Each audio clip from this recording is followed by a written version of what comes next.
muncul pertanyaan soal 44 triliun rupiah dana iuran JKN.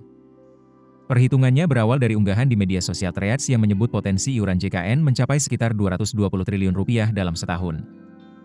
Angka itu kemudian dibandingkan dengan pendapatan iuran BPJS Kesehatan sebesar 176,72 triliun rupiah pada 2025. Selisihnya sekitar 44 triliun rupiah. Pertanyaannya pun muncul, kemana selisih tersebut? Namun, BPJS Kesehatan menegaskan, kedua angka tersebut tidak bisa dibandingkan secara langsung.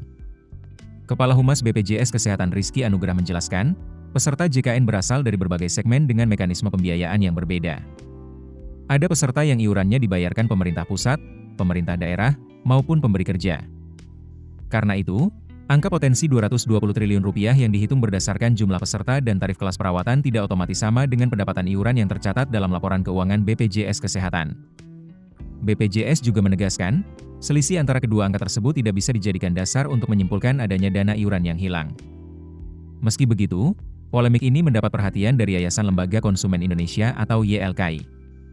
Ketua YLKI Niti Emiliana mengatakan, peserta JKN sebagai konsumen memiliki hak memperoleh informasi yang benar, jelas, dan jujur mengenai dana yang mereka bayarkan.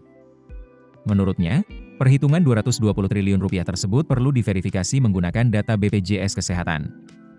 BPJS juga dinilai perlu menjelaskan kepada publik mengapa terdapat perbedaan antara angka potensi iuran dan pendapatan iuran dalam laporan keuangan. Dengan begitu, masyarakat tidak mengambil kesimpulan hanya berdasarkan perhitungan yang beredar di media sosial. Jadi, polemik ini bukan semata soal 44 triliun rupiah yang disebut hilang.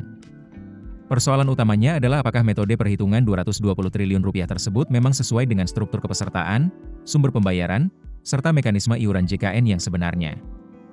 Dan di tengah perdebatan ini, satu hal menjadi penting, transparansi data agar publik bisa melihat angka yang sama dalam konteks yang sama. Download aplikasi Kontan sekarang di App Store atau Play Store.